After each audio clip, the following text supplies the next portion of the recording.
हरि ओम हरि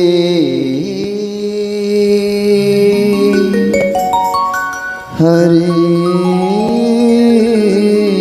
ओम। नमस्ते निराकार निर्गुण निरूपम नमस्ते सत्य सुंदर स्वरूपम।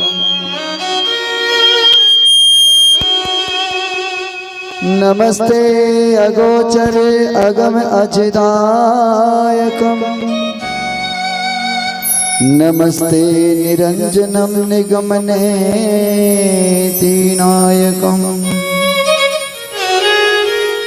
नमस्ते महेश्वर महामोक्षदाता नमस्ते विभो विश्वव्यापी विधाता। नमस्ते सदा सच्चिदानंद स्वामी नमस्ते नित्यानंद त्रिलोक स्वामी। श्री गुरु चरण सरोज रज निज मन मुकुर सुधा बरन रघुवर विमल जसु जोदायक पलचा। बुद्धिहीन तनु जान के सुमिरे पवन कुमार बल बुद्धि विद्या देहु मोहि हर हो कलेश विकार। वसुदेव सुतम देवम कंस चाणूरमर्दन देवकी प्रमनंदनम श्री कृष्ण वंदे जगत गुरु। नारायणं नमस्कृतं नरो नरोत्तम देवी सरस्वती व्यासो ततो जयमुद्रे। बोली श्री वृंदावन बिहारी लाल की, श्री शंकर भगवान की, आनंद कंद सरकार की जय हो। आइए सभी धर्म प्रेमी भगवान की पावन चरणों का आश्रय लेते हुए कथा में प्रवेश करेंगे। भगवान के श्री चरणों में नतमस्तक होते हुए आइए प्रभु की पावन कथा में प्रवेश करेंगे। सौनक आदि ऋषियों को श्री सूत जी महाराज की परम मंगलमय भगवान की कथा, श्री शिव कथा भक्तों को रसपान करा रही है। कल्याण की कथा, शिव की कथा जो कल्याण करने वाली कथा है वो सुना रहे। कल आप लोगों ने सती का पवित्र पावन प्रसंग श्रवण किया।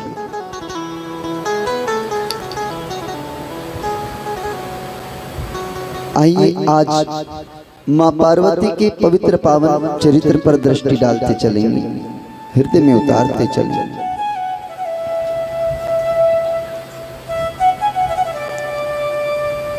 महाराज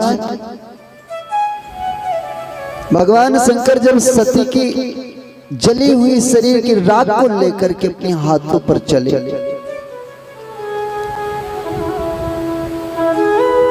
तो ऐसा संत लोग दर्शन कराते हैं कि सती को देखें, राख को देखें,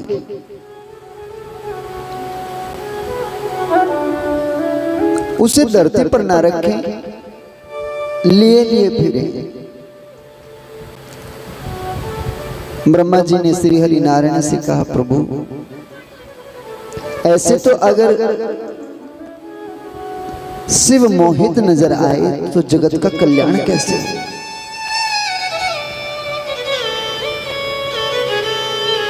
इनको कुछ रास्ता करना चाहिए।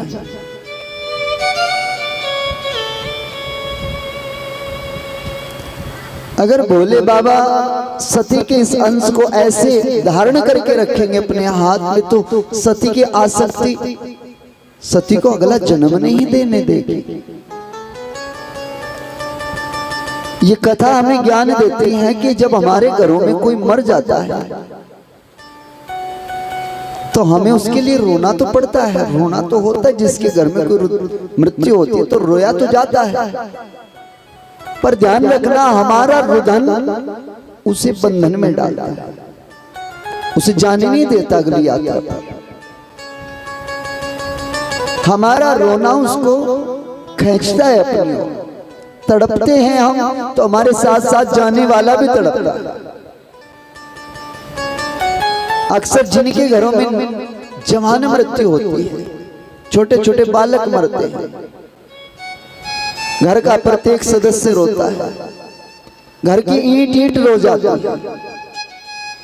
इसी कारण से वो आत्माएं यही संसार में विचरण करती हैं, यही घरों में रह जाती हैं, भगवान के द्वार तक नहीं जाती जहां से अगला जन्म मिलता है। अपने घर में कभी भी ऐसी कोई दुर्घटना घटे तो 1 महीना गुजरने के उपरांत अपने घर में उसके निमित्त गायत्री का पाठ जरूर करवाना चाहिए, क्योंकि जिस मोह के कारण वो आत्मा यहाँ ठहर गई है तो उसे गायत्री के भजन से उसे यम के द्वार तक पहुंचाया जाए ताकि उसे अगला जन्म प्राप्त हो जाए। जीव की सबसे बड़ी सार्थकता यही है कि उसे अगला जन्म मिल जाए। हमारा रोना, हमारा मोह, हमारा दुख, हम तो 10 दिन रो करके फिर अपने काम धंधों में रल जाते हैं, अपने परिवार में रम जाते हैं, मरने वाले को कभी कभी याद करते हैं, लेकिन हमारी छोटी सी गलती उसे अगली यात्रा पर न जा करके यही संसार में भटकने पर मौजूद कर देती है। वो अगली यात्रा पर नहीं जा पाता। संत महात्मा कहते हैं जिसके घर में अगर कोई मृत्यु हो जाए तो मृत्यु के समय में 13वीं तक अपने घर में भगवान का नाम जपो, अपने घर में गीता का पाठ करो, अपने घर में भागवत जी लगाओ, अपने घर में शिव महापुराण की कथा करो, मंत्र जाप करो, और भी कुछ ना हो सके गरुड़ पुराण ही कर लो। इसे करने से क्या होगा? इसे करने से मरने वाली आत्मा को शांति मिलेगी और उसका अगला रास्ता खुलेगा, उसे अगला जन्म प्राप्त होगा। बोली सच्चिदानंद भगवान की। ब्रह्मा जी ने कहा यहाँ शंकर जी ऐसे मोह में तड़प रहे हैं कि ऐसे तो सती जी का अगला जन्म नहीं हो पाएगा, इसलिए कुछ करो। तो भगवान श्री हरिनारायण ने सुदर्शन चक्र से सती की राख को हथेली से उड़ाया। भारत भूमि पर जहां जहां उसका अंश पड़ा वहां एक सिद्ध पीठ तैयार है, जहां नैन पड़े नैना देवी, जहां चित्त पड़ा चिंतपूर्णी। इस प्रकार से हमारे 52 पीठें तैयार हुई मां भगवती के द्वार से। भगवान शंकर को होश आया तो नारायण को देख करके क्षमा प्रार्थी हुई, प्रभु मैं अपने मोह में न जाने कहाँ खो गया था, भूल गया, मुझसे बड़ी गलती हुई, पर अब नहीं करूंगा, भजन करूंगा। तो भक्ति करने के लिए ध्यान में बैठ गए भगवान शंकर और ऐसी समाधि लगी 88,000 वर्षों तक भगवान शंकर ने आंख ना खोली। अब लीला देखो क्या होती है। उधर सती का दूसरा जन्म प्रारंभ होता है। सती जब दूसरे जन्म के लिए संसार में अवतरित होती है तो वो राजा है हिमांचल, जिनके यहाँ सती का जन्म होता है। हिमांचल का मतलब है ऊंचाई, ऊंचाई पर रहने वाला, बहुत ऊंचे राजा, कोई छोटे मोटे राजा नहीं, बहुत ऊंचे राजा हिमांचल के घर में सती का जन्म हुआ और जिनकी मां का नाम है मैना। देखो नाम में भी अर्थ छिपा हुआ है। सती पार्वती बन करके आई है और सती क्या थी? शंका। सती ने भगवान राम को देख के शंका की थी ना, अपने पति पर भी शंका की थी, आप किसके चरण ले रहे हैं, किसके सामने हाथ जोड़ रहे हैं। वही सती तपस्यारत होकर के जब आई तो भक्ति बन करके आई, पार्वती बन करके आई। पर यहाँ हमें शिव कथा हमें सूत्र देते हैं कि पार्वती किनके घर पैदा होती है? जो माँ मैं ना हो। किनके घर होती है पार्वती पैदा? जिनके घर में मैं ना हो और जिनके घर में मैं ही मैं है। मैंने ये किया, मैंने ये किया, मैंने ये जो मैं है ना, ये अहंकार का पोषण करने वाला। मैं बकरे नहीं करी, बकरा करता है मैं और किसी दिन किसी को कोई हलाल कर लेता है उसे। पार्वती उनके घर में, भक्ति उनके घर में जन्म लेती है जिनके अंदर मैं ना हो। और तब मैं ना हो जब हिमाचल जैसे राजा, ऊंचाई पर बैठने वाले, संसार में बहुत ऊंचे पद को प्राप्त करने वाले भी जब अपने अंतःकरण की मैं को मिटा देते हैं तो उनके घर में भक्ति पैदा होती है, भगवान की भक्ति जन्म लेती है। महाराज, जीवन का सार है कि हमें भगवान की भक्ति मिले, हमें प्रभु का प्रेम मिले, भगवान की भक्ति मिले। मालिक से बार बार कहो, बार बार भगवान से प्रार्थना करो, हे प्रभु इस कलिकाल में जाने कितनी बार हम पैदा हुए, कितनी बार मरे, पर अहम नहीं छोड़ पाए। आप कृपा कर दो, भगवान से प्रार्थना करें। आइए, ये जीवन जितनी बार मिले भगवान मुझे तेरा द्वार मिले, भगवान मुझे तेरा द्वार मिले।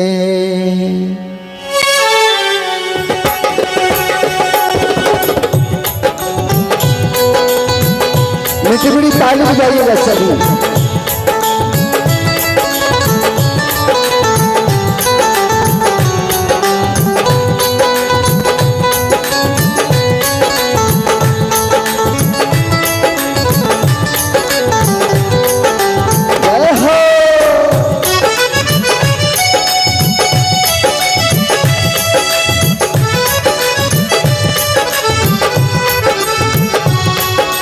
जीवन जितनी बार मिले, जीवन जितनी बार मिले भगवान मुझे तेरा द्वार मिले, भगवान मुझे तेरा द्वार मिले। ये जीवन जितनी बार मिले भगवान मुझे तेरा द्वार मिले, भगवान मुझे तेरा द्वार मिले। हमें फूल बने या हार बने, हमें फूल बने या हार बने, हम फूल बने या हार बने, हर बार प्रभु तेरा द्वार मिले, हर बार प्रभु तेरा द्वार मिले। ये जीवन जितनी बार प्रार्थना करें भगवान, ताली बजा करके। मुझे तेरा प्यार मिले, हर बार मुझे तेरा प्यार मिले।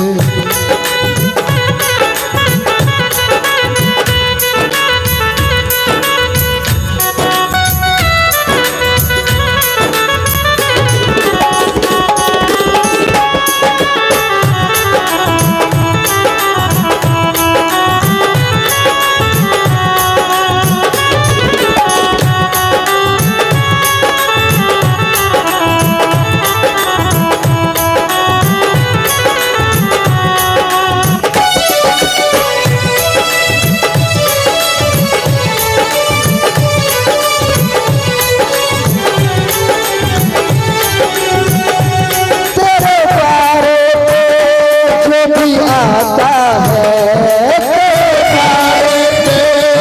जो भी आता है, धन वैभव सब कुछ पाता है, धन वैभव सब कुछ पाता है। मुझे धन वैभव न हजार मिले, मुझे धन वैभव न हजार मिले, मुझे धन वैभव न हजार मिले, भगवान मुझे तेरा द्वार मिले, भगवान मुझे तेरा द्वार मिले। ये जीवन जितनी बार मिले, भगवान मुझे तेरा द्वार मिले, भगवान मुझे तेरा द्वार मिले।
कस्मों से, कुछ बातों से, कुछ कदमों से, हम बंधे हुए कुछ रस्मों से, हम बंधे हुए कुछ रस्मों से, हमें कब पिछले कब शाम मिले, हमें कब पिछले कब शाम मिले, हम कब पिछड़े कब शाम मिले, स्वास्तिक को प्रभु तेरा द्वार मिले, हमको भी प्रभु तेरा द्वार मिले। ये जीवन जितनी बार मिले, हर बार मुझे तेरा द्वार मिले, हर बार मुझे तेरा द्वार मिले, हर बार मुझे तेरा द्वार मिले, हर बार मुझे तेरा द्वार मिले। बोली श्री शंकर भगवान की। ये जीवन जितनी बार मिले, हर बार प्रभु तेरा द्वार मिले। पार्वती का जन्म होता है मैना के घर में। राजा हिमांचल मैना, सूत जी महाराज कहते हैं इधर मैना और राजा हिमांचल बेटी को देखें, बुढ़ापे में बेटी को पाया, वृद्ध हो गए दोनों, चलते चलते भजन करते करते बुढ़ापे में संतान मिली, और ऐसे संतान मिली कि पूछो मत। एक रोज नारद जी के दर्शन हुए। नारद जी, हिमांचल राजा ने नारद जी को देखा, दौड़ करके गए, चरण पकड़ लिए, अपने घर लेके आए। महाराज जरा मेरी बेटी के दोष और गुण का वर्णन करो, इसमें कितने दोष हैं, कितने गुण हैं।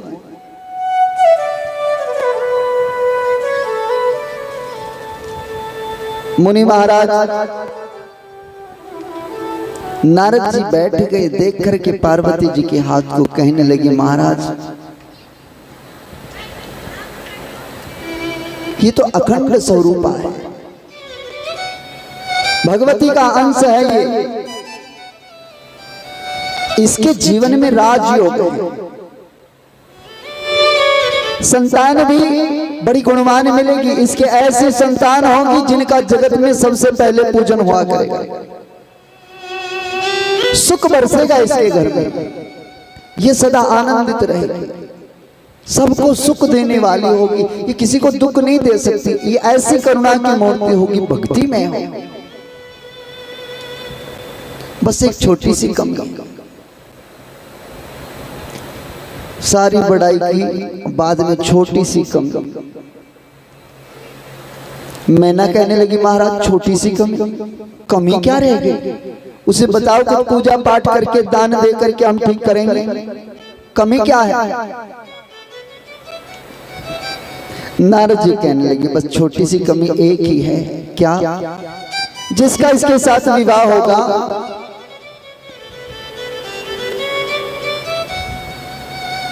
वो थोड़ा गड़बड़ है। क्यों, वो कैसा? बोली ना तो उसके घर होगा, ना उसके माँ बाप का पता होगा, जिसके साथ इसका विवाह होगा वो अगुण वेशधारी होगा, ना उसके माता पिता का पता होगा, ना उसके खानदान का पता होगा, ना उसके घर का पता होगा। बस थोड़ी सी ये कमी है, बाकी तो और सब सही ही सही।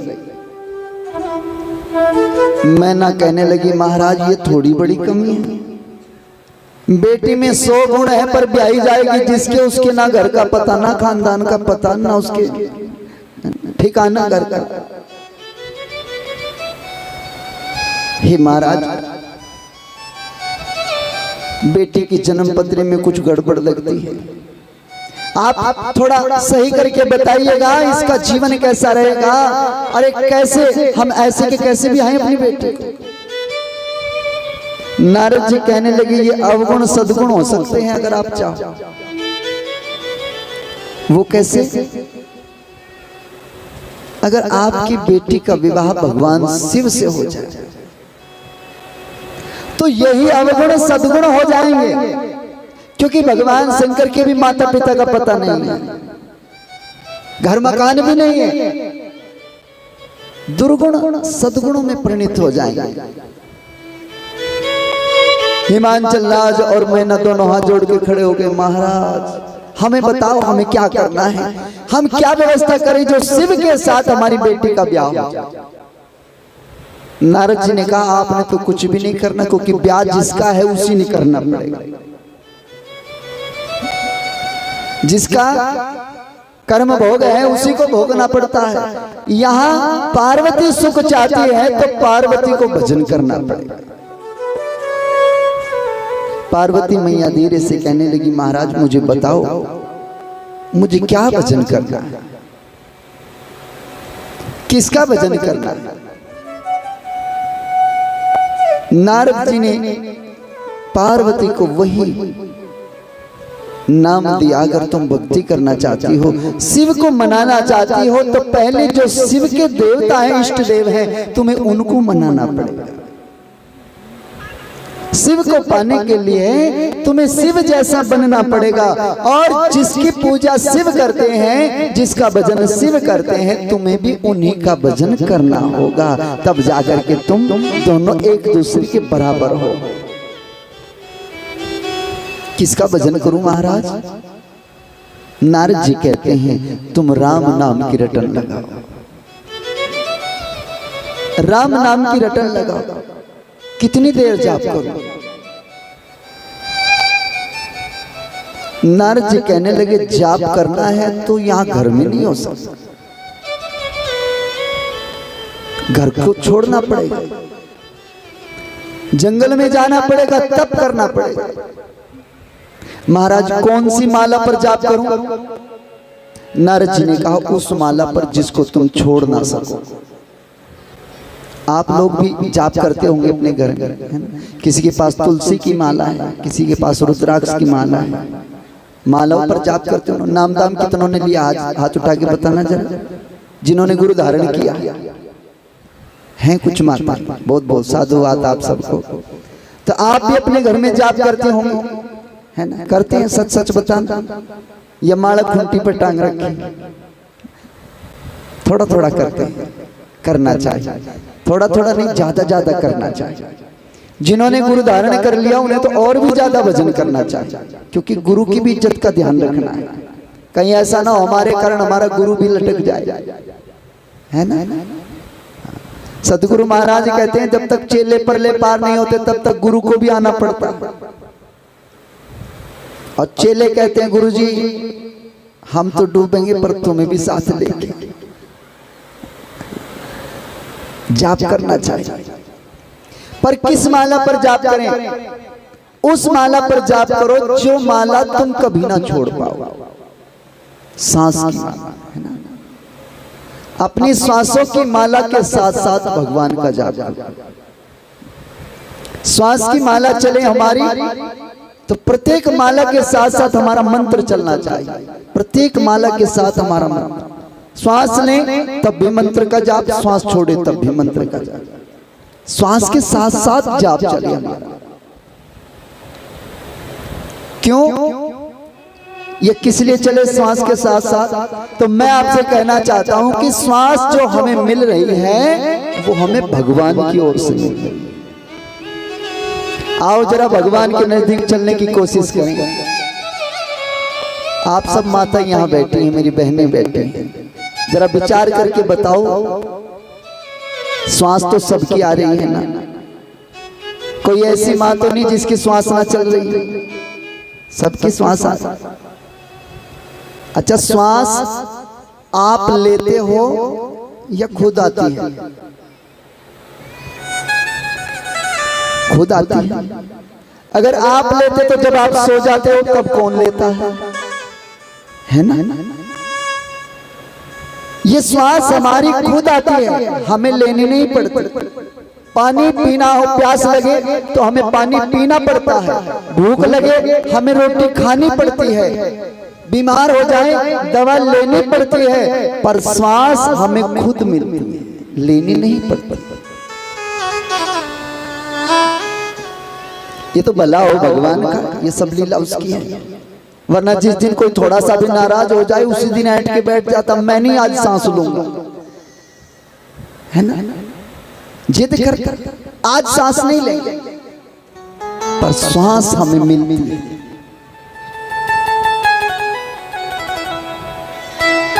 और जो हमें श्वास देता है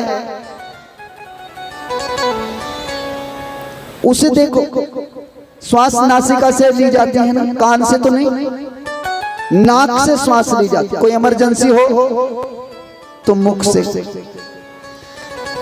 तो जो हमें श्वास देने वाला है इससे सिद्ध होता है वो ठीक हमारे सामने रहता है। श्वास देने वाला कौन है? भगवान। और उस परमपिता परमात्मा का एक नाम है निराकार। क्या नाम है? निराकार। निराकार के भी दो अर्थ हैं, एक तो है निराकार जिसका कोई आकार ना हो। तो ये हमारे सामने जो खाली स्थान पड़ा है जिसमें हम बैठे हैं, इसका कोई आकार नहीं। इसके अंदर हम सब हैं, हम सब का आकार है, पर इस खाली स्थान का आकार नहीं है। जैसे कमरे का खालीपन होता है ना, कमरे का आकार है पर कमरे के अंदर के खालीपन का कोई आकार नहीं। वो कौन है? वो निराकार है। और हमें किसी ईंट से श्वास नहीं मिलती, किसी पेड़ से श्वास नहीं मिलती, इस निराकार वातावरण से ही हमें श्वास मिलती है। यही परमपिता परमात्मा है जो हमें श्वास देता है और हमारी श्वास लेता है। जो श्वास देता भी है और लेता भी है वो काम भगवान करता है। और कहाँ करता है? ठीक हमारे सामने बैठ के करता है, ठीक हमारे मुख के सामने रह करके करता है। अब करो जितना पाप करना है। हम जो भी पाप करते हैं, जो भी पुण्य करते हैं, भगवान के सामने करते हैं, परमात्मा के सम्मुख बैठ करके करते हैं। अच्छा करते हैं वो भी भगवान के आगे, बुरा करते हैं वो भी भगवान के आगे। तो ये श्वास हमें भगवान की ओर से मिलती है। सतगुरु महाराज कहते हैं कि इस श्वास के साथ भगवान को नाम वापस दो। क्या दे? जो भगवान ने हमें दिया है उसी पर भगवान का नाम धर के उसे वापस दो। तुम्हारा कर्जा उतरता चला जाएगा, क्योंकि भगवान जो श्वास दे रहे हैं ना, तुम पर कर्जा बढ़ता जा रहा है। भगवान कहता है मैंने तुम्हें 24 घंटे में 21,600 श्वास दी, तुमने मुझे क्या दिया? जब आप श्वास के साथ साथ भजन करोगे तो आप भी कहोगे आपने हमें श्वास दी, हमने आपको आपका नाम दिया। परमात्मा से कहो कि लेते रहेंगे तेरा नाम बिहारी मरते दम तक,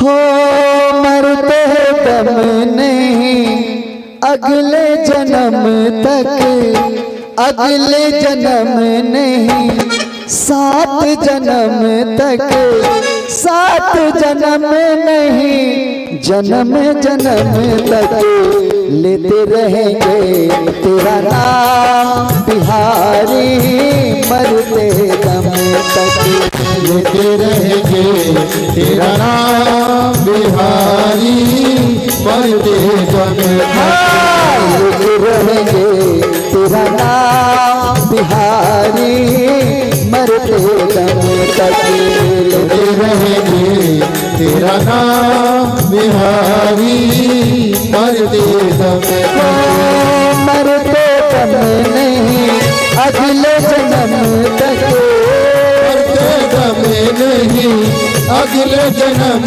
तक, अगले जन्म नहीं 7 जन्म तक, अगले जन्म नहीं 7 जन्म तक, 7 जन्म नहीं जन्म जन्म तक लेते रहेंगे तेरा नाम बिहारी मरते दम तक, लेते रहेंगे तेरा नाम बिहारी मरते दम तक।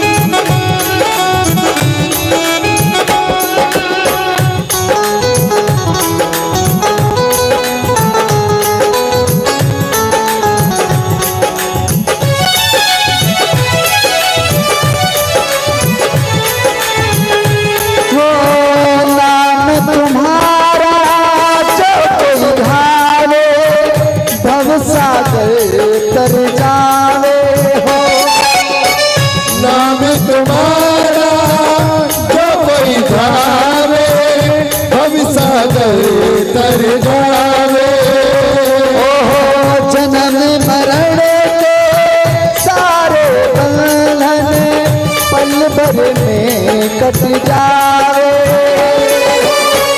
जन्म मरण के सारे बंधन पल भर में कट जावे। श्री कृष्ण गोविंद हरे मुरारी, श्री कृष्ण गोविंद हरे मुरारी, हे नाथ नारायण वासुदेवा, हे नाथ नारायण वासुदेवा, गाते रहेंगे जन्म जन्म तक लेते रहेंगे तेरा नाम बिहारी मरते दम तक, लेते रहेंगे तेरा नाम बिहारी मरते दम तक, लेते रहेंगे तेरा नाम बिहारी मरते दम तक, लेते रहेंगे तेरा नाम बिहारी मरते दम तक।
सुमर नर उतरे पारा।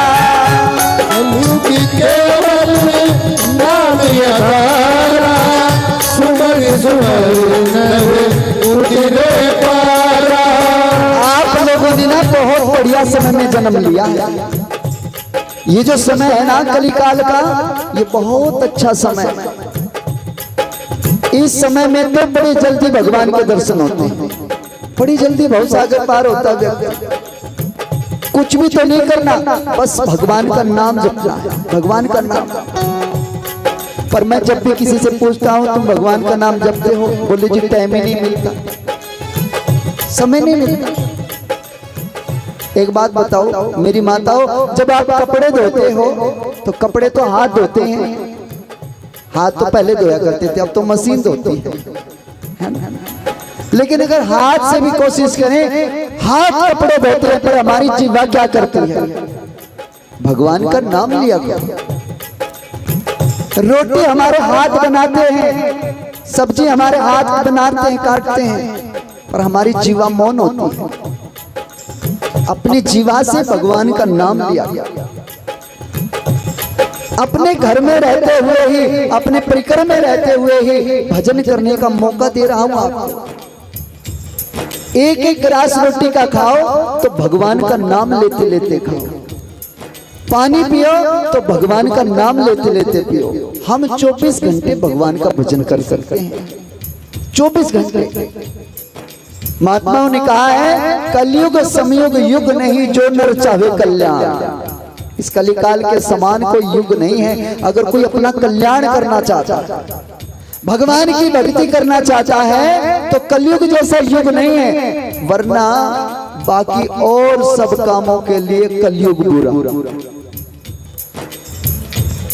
इस कलिकाल में ये जीवन ऐसा ही है, जैसे हम अपने घर पे भजन करते हैं तो उसका 2 गुना फल मिलता है, मंदिर में भजन करते हैं उसका 10 गुना फल मिलता है, हम किसी नदिया किनारे बैठ के भजन करते हैं उसका 100 गुना फल मिलता है, हम किसी तीर्थ पे बैठ करके गंगा किनारे भगवान का भजन करते हैं उसका 100 गुना 1000 गुना फल मिलता है। लेकिन एक बात और भी, हम घर में पाप करते हैं उसका फल 2 गुना। वही पाप अगर हमने मंदिर में किया तो 10 गुना फल भोगना पड़ेगा, और वही पाप अगर हमने कहीं तीर्थ पर जाकर के गंगा किनारे किया तो हमें 1000 गुना फल भुगतना पड़ेगा। अगर पुण्य 1000 गुना बनता है तो हमारा पाप भी 1000 गुना बनता है। ये कलयुग का फेर है। इसीलिए कहा है कि कलयुग समयुग युग नहीं, जो नर चाहे कल्याण। गाए राम गुण सदा और भव तरे ही बिना प्रयास।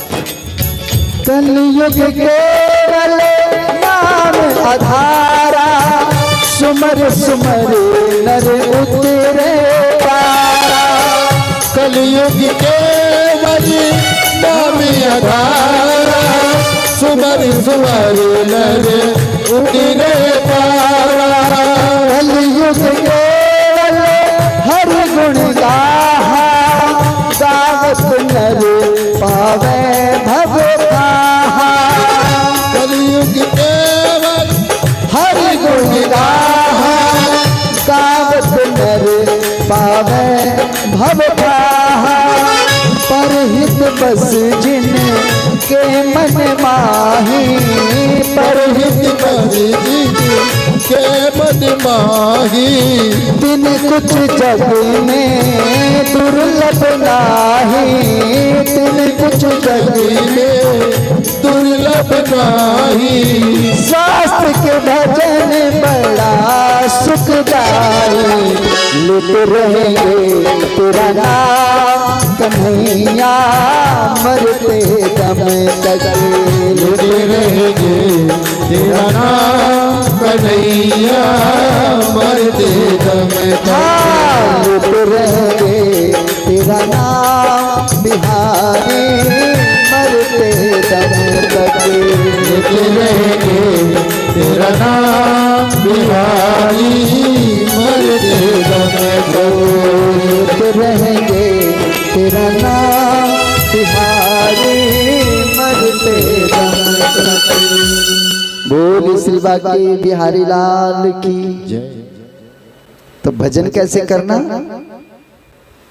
जितना भी मौका मिले पूरे का सदुपयोग कर लो।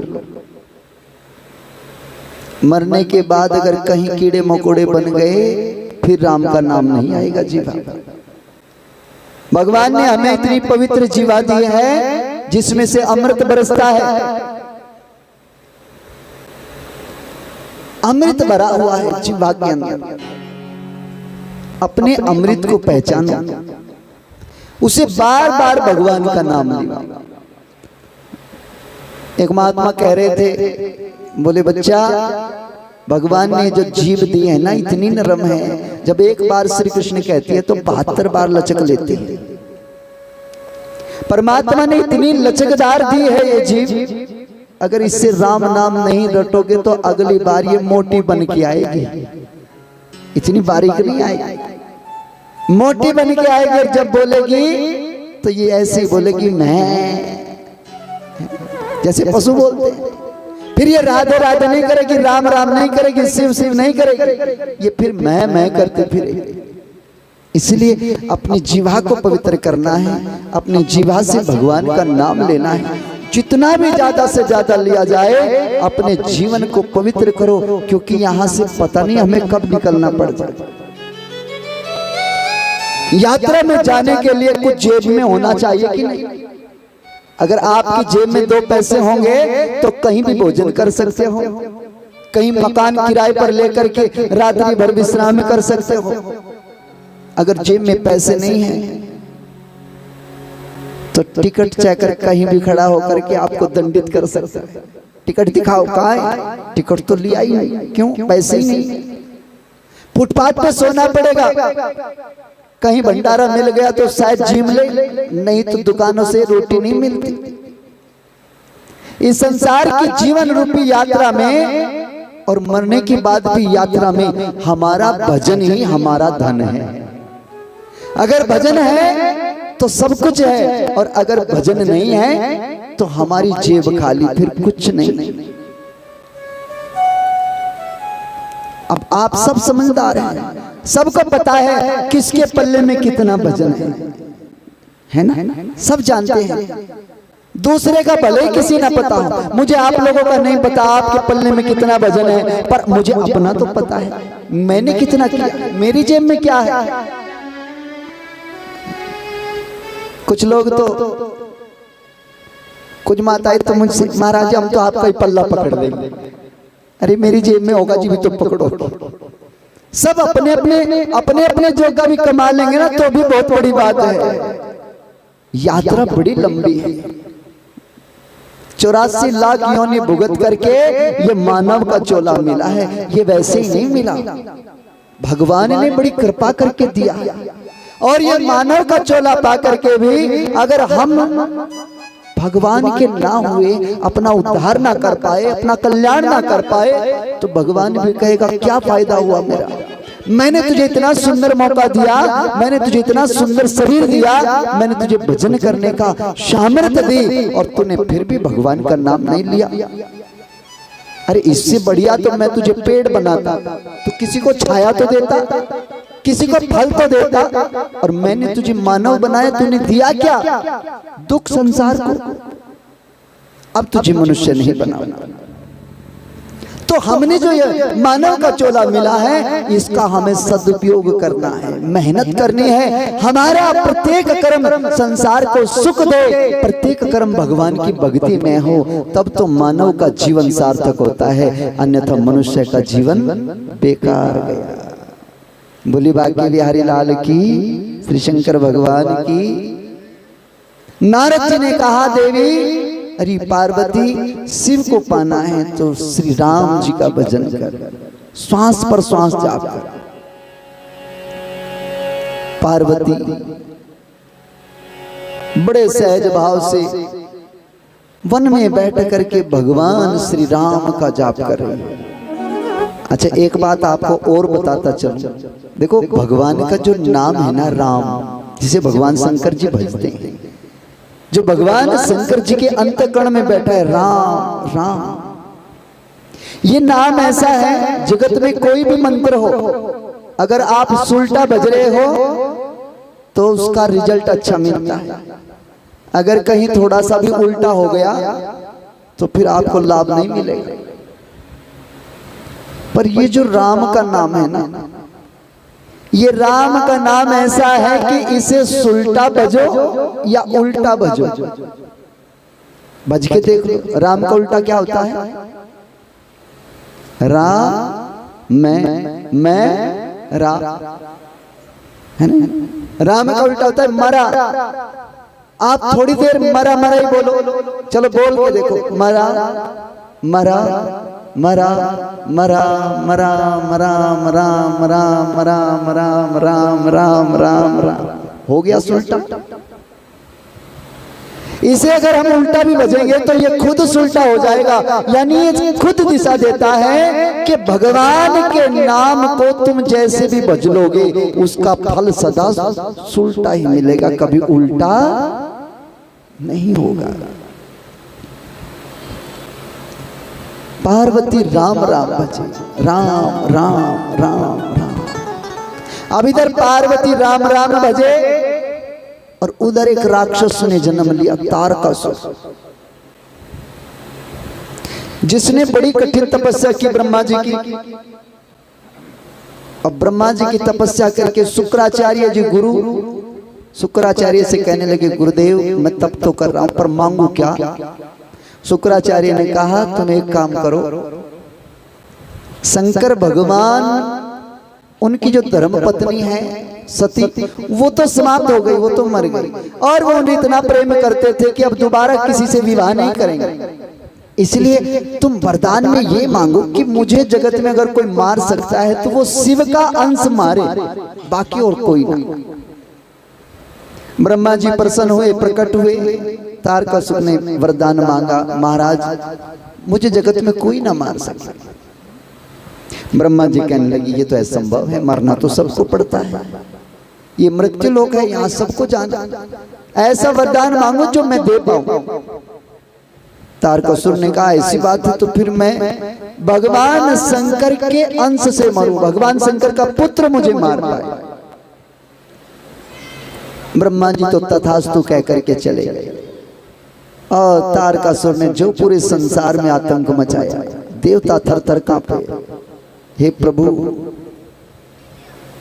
ये कैसा विडंबना आ गई है, देवता आक्रमण करें, तारकासुर के साथ लड़ाई करें, युद्ध करें और हार जाएं। दिन पर दिन तारकासुर की शक्ति बढ़ती जाए।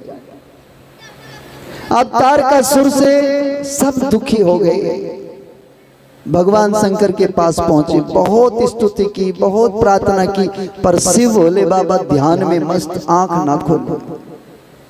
आखिरकार देवताओं ने कामदेव और उनकी धर्मपत्नी रति दोनों को बुलाया। कामदेव चल करके इंद्र भगवान के पास आए, इंद्र महाराज के। कामदेव का नाम ही है कामदेव, हमें कामदेव, कामदेव खाली नहीं रह सकता, हमें कुछ काम चाहिए, कामदेव। इंद्र ने कहा तुम्हारे लिए काम आया है, बोलो करोगे? क्या काम है? जरूर करेंगे। बोले शंकर भगवान की समाधि तोड़ दो, वो समाधिस्थ हैं, उनकी समाधि को तोड़ना है। कामदेव कहने लगे इसमें क्या बड़ी बात है, हमने बड़ों बड़ों की समाधि भंग कर दी और शिव की समाधि खोलने में तो हमें चुटकी भर का समय लगेगा। कामदेव रति दोनों चले। ऐसा पवित्र महीना चुना, बसंत का महीना, जिस महीने में नई नई कपोले निकलती हैं संसार में, नए नए पौधे तैयार होते हैं, पेड़ पर नई नई छोटी छोटी सी पत्तियां निकलती हैं। बसंत के महीने में शरीर का खून भी बदला जाता है। हमारी साधारण भाषा में उसे नौरस के दिन कहते हैं। नौरस यानी नौरस जब बरसते, पूरा शरीर बदला जाता है उस महीने में। पुराना खून समाप्त होता है, नया खून बनता है। उस महीने में शुद्ध भोजन करना चाहिए, अच्छे से अच्छे साग सब्जी खानी चाहिए, दूध बढ़िया पीना चाहिए, अपने भोजन का ध्यान रखना चाहिए। ऐसे पवित्र पावन महीने में समाधि तोड़ने के लिए आए कामदेव, और कामदेव ने जब अपने काम के बाणों को भगवान शंकर पर चलाया तो सीधे सीधे नहीं चलाया, ओट लेके चलाया। किसी की ओट में छिप करके काम के बाण चलाए। संसार में साधक को, भजन करने वाले भजनानंदी को अगर कहीं परेशानी आती है तो काम वासना से आती है।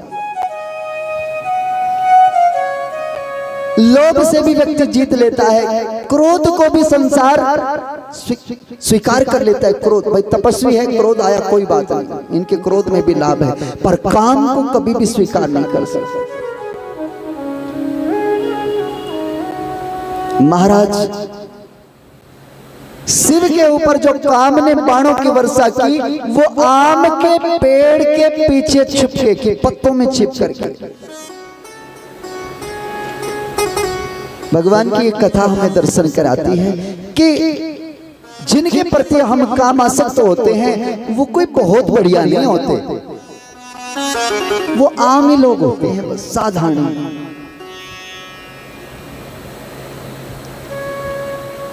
ये काम ही है, ये काम वासना नहीं होती है जो बदसूरत आदमी को भी सुंदर बना देती है। वरना विचार करके देखो, इंसान में है क्या, हमारे अंदर क्या है, क्या खूबसूरती है हमारे अंदर। कान में अंगुली देंगे तो मैल निकलेगा, नाक में देंगे तो क्या, मुख बलगम से भरा हुआ है। अरे 2 दिन नहाए ना तो शरीर से बदबू आने लगे।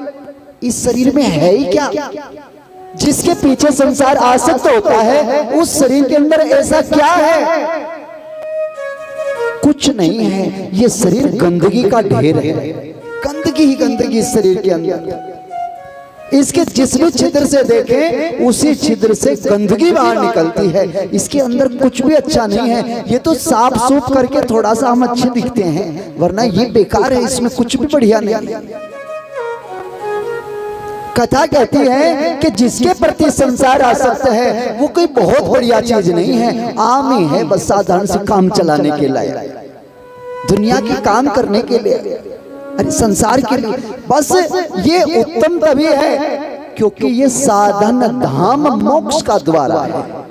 ये शरीर इसलिए बढ़िया है, इसलिए उत्तम है कि इस शरीर में बैठ करके हम भगवान का भजन कर सकते हैं। बिना इसके भजन नहीं हो सकता। बाकी किसी लायक नहीं, किसी काम का नहीं।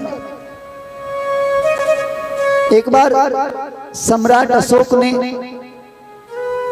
हाथी पर बैठे जा रहे थे, रास्ते में एक महात्मा दिखाई दी। हाथी तुरंत रोका, नीचे उतरे, नीचे उतर करके संत के चरणों में अपना सिर रख दिया। संत ने आशीर्वाद दिया, फिर चल पड़े। शाम के समय जब घर आए तो मंत्रियों ने कहा, महाराज जी आपका काम ठीक नहीं। क्यों? अरे आप बादशाह, राजा, हाथी पर सवार होकर के चलने वाला व्यक्ति किसी के भी चरणों में सर रख दे, कोई अच्छी बात है?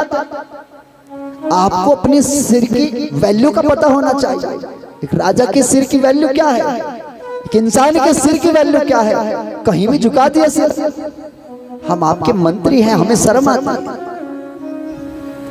सम्राट अशोक कहने लगे, कोई बात नहीं, कल बात करेंगे इस पर, आज तो मुझे बड़ी नींद आ रही है। सारी रात सम्राट अशोक ने चिंतन किया। सुबह दोपहर में दरबार लगा।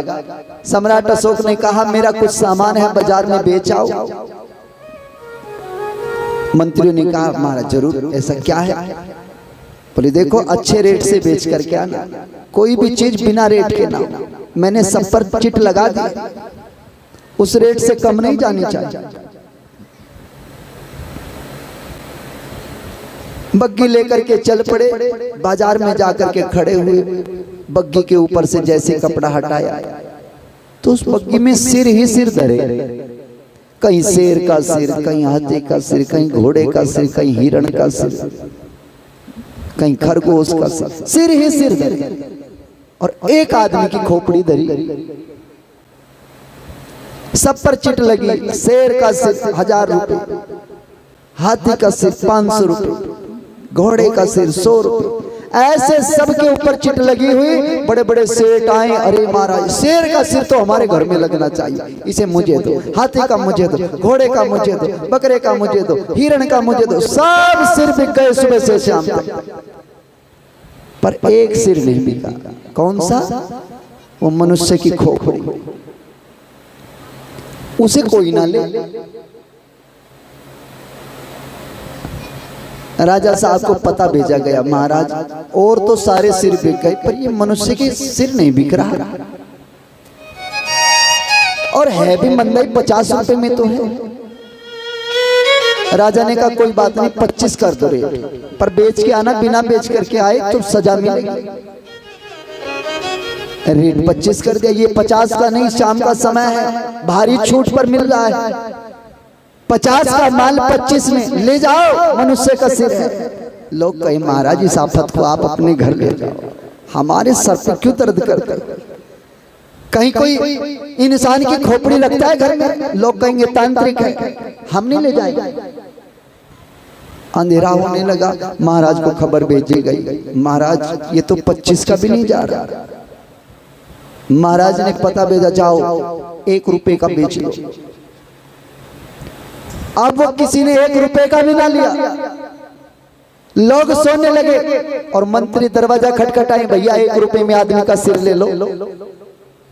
इंसान दरवाजा खोलते कि तेरा दिमाग खराब है, हमारे पास सिरों की कमी है, जो तेरा और ले ले, सिर में दर्द कराना, ले जाओ अपने सर पर।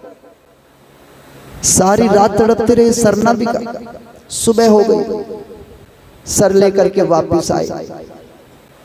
महाराज चाहे आप सजा दो, चाहे हमें कोड़े मारो, पर ये मनुष्य का सिर किसी ने नहीं खरीदा, इसका कोई गाहक नहीं है।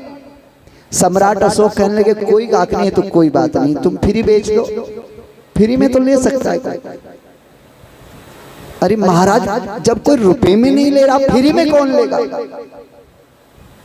महाराज अशोक ने कहा तो एक काम कर लो, तुम रख लो इसे फ्री में, अपने घर में रखो चौकस आराम से। मंत्री ने कहा महाराज बुरा न मानना, देखो ये चीज घर में रखने के लायक नहीं है, इसकी कोई वैल्यू नहीं जगत में। सम्राट अशोक कहने लगे जिसकी कोई वैल्यू जगत में नहीं है, अगर वो सिर मैंने एक संत के चरणों में रख दिया तो तुम लोगों को बड़ी परेशानी हुई, बड़ी दिक्कत हुई। और एक संत के चरणों में मैंने समर्पित किया इस सर को, जो सर संसार में कोई खरीदने को तैयार नहीं है। वो सर जिस समय भगवान के सदगुरु के चरणों में चला जाता है तो उसकी कीमत करोड़ों की हो जाती है। बोली सतगुरु महाराज की। तो अपने सर को दुनिया के सामने नहीं, सतगुरु के सामने, भगवान के सामने समर्पित करो। कथा कहती है ये मानव का जीवन बड़ा कीमती है। तो मानव का चोला हमें किस लिए मिला? भगवान का भजन करने के लिए। और इसमें जो परेशानी आती है वो सीधी सीधी सी 3 ही है, काम की, क्रोध की, लोभ की। और इनमें सबसे मुख्य है लोभ। लोभ कहीं से पैदा होता है? लाभ से। हमें किसी से कुछ लाभ दिखता है तो उसका लोभ होता है। लोभ होता है तो उसे पाने की कामना बढ़ती है, और कामना पूरी हो जाए तो दोबारा और पाने की कामना होती है। और अगर कहीं कामना पूरी ना हो तो क्रोध पैदा हो। तो इन सब का बिंदु क्या है? मुख्य मूल लोभ, पाने की लालसा, पाने की कामना। कामदेव ने कामनाओं का बाण भगवान शंकर पर चलाया, पर जैसे ही काम का बाण भगवान शिव को लगा तो भगवान की ये आंख ना खुली। संसार के प्राणी पर जब काम का बाण चलता है तो उसकी ये आंखें खुलती हैं और इन आंखों के खुलने से काम वासना और बढ़ती है। पर भगवान शंकर दिशा दे रहे हैं कि जब जब संसार में काम का बाण चले तो अपनी इन आंखों को तो बंद रखो, तीसरी आंख अपनी ज्ञान की आंख खोलो। देखो जहां से काम का बाण आ रहा है वो कोई ज्यादा बढ़िया चीज नहीं है। अरे जिस सामर्थ्य से, जिस शक्ति से हमें भगवान मिल सकते थे, उस शक्ति को हम कहां दुनिया के सुख वैभव में बर्बाद कर रहे हैं।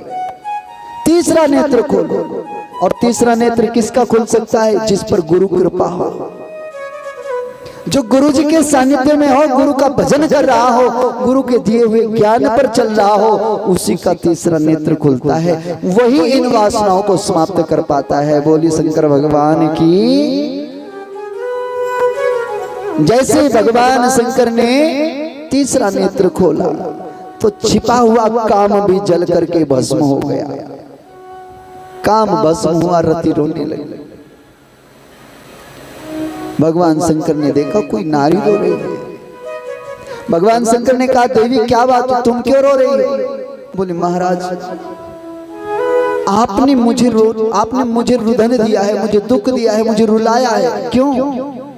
आपने मेरे काम को जो मार डाला। हमारी क्या कथा थी? हमें तो देवताओं ने भेजा था आपको जगाने के लिए, और आपने हमें ही मार दिया। मारना था तो दोनों को मार देते, पर तुमने एक को मारा, एक को छोड़ दिया। भगवान शंकर कहने लगे देवी तुम रति हो, तुम रति हो। अगर रति काम से होगी तो जीवन बर्बाद हो जाएगा, और अगर रति राम से होगी तो जीवन संवर जाएगा। इसलिए तुम रति राम के साथ जुड़ो, काम के साथ मत जुड़ो। तुम राम जी के साथ जुड़ो। जैसे तुम राम के साथ जुड़ोगे तो आगे आने वाले समय में भगवान श्री कृष्ण का रूप लेकर के आ रहे हैं। उन्हीं के अंश से तुम्हारे पति का जन्म होगा जो प्रद्युम्न के नाम से जाने जाएंगे। बोले श्री कृष्ण भगवान की।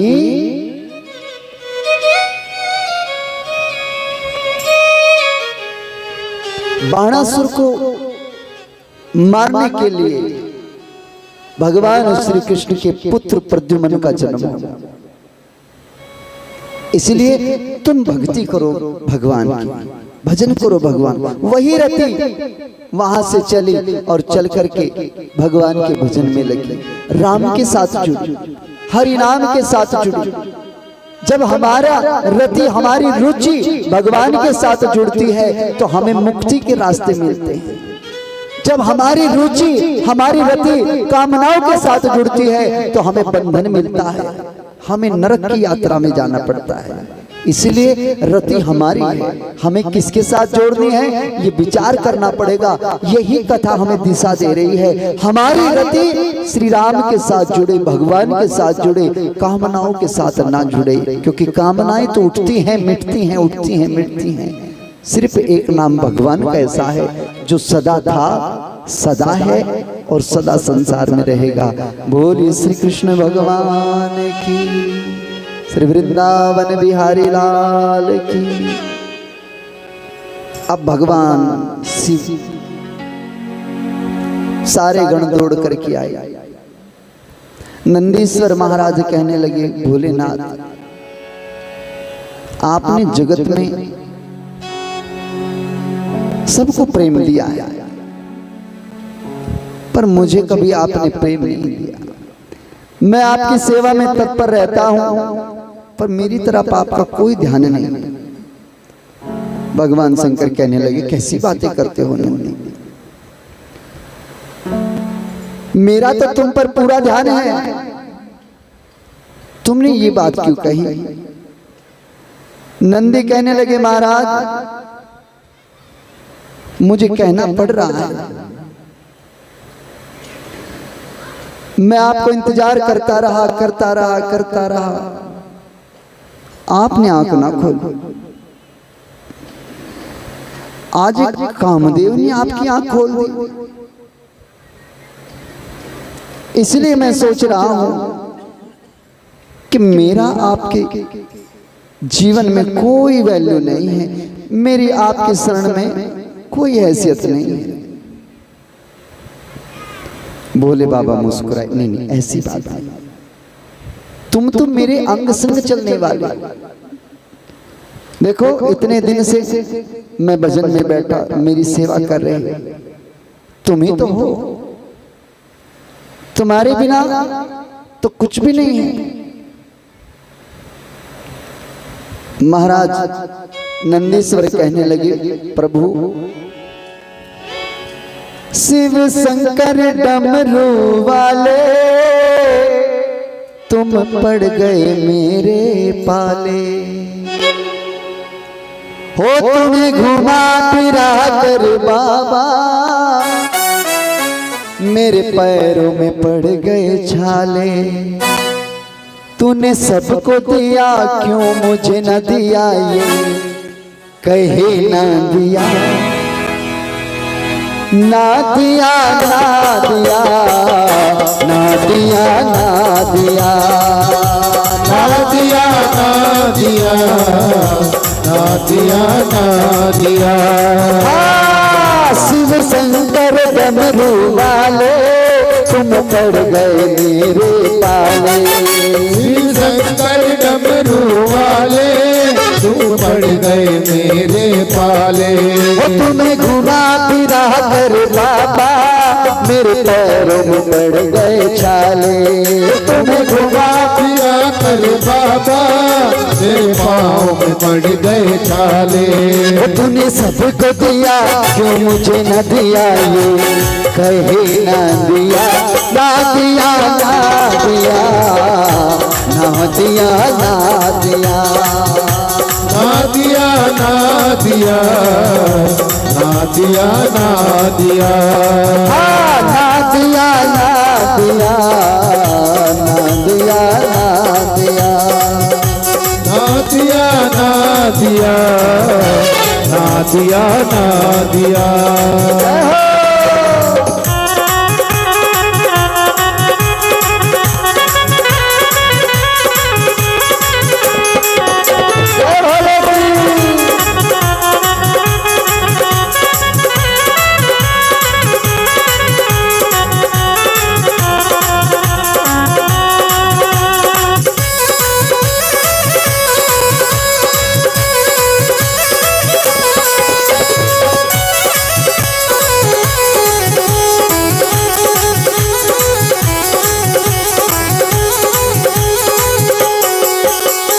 रावण को लंका दान दी, मुझको तो कुछ भी ना दिया। रावण को लंका दान दी, मुझको तो कुछ भी ना दिया। अरे भस्मासुर को भस्म दिया, मुझको तो कुछ भी ना दिया। भस्मासुर को कुछ दिया, मुझको तो कुछ भी ना दिया। और बाबा तूने सबको दिया क्यों मुझे न दिया, ये कहे न दिया ना दिया ना दिया ना दिया ना दिया ना दिया ना दिया ना दिया ना दिया ना दिया ना दिया ना दिया ना दिया ना दिया ना दिया ना दिया ना दिया।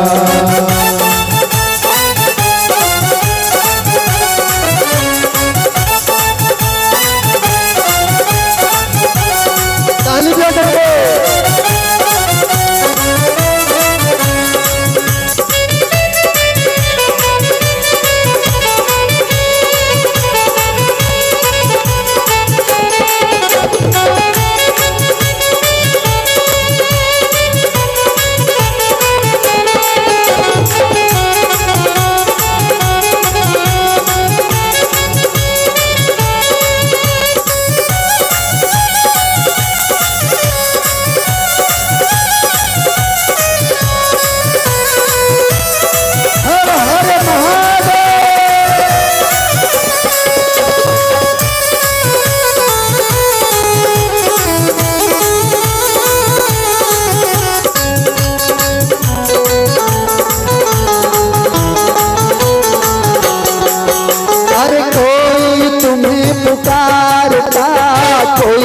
तुमसे मांगता। कोई तुम्हें पुकारता, कोई वर तुमसे मांगता। करके श्रद्धा भाव से मन इच्छा वर मांगता। करके गोदा भाव से वर इच्छा वर मांगता। तुम मुझको भूल जाते हो, कैसे मुझे सताते हो, नजरों से यूं गिराते हो, क्यों ना समझ पाते हो। तूने सबको दिया क्यों मुझे न दिया, ये कहे ना दिया ना दिया ना दिया ना दिया ना दिया ना दिया ना दिया ना दिया ना दिया ना दिया ना दिया ना दिया ना दिया।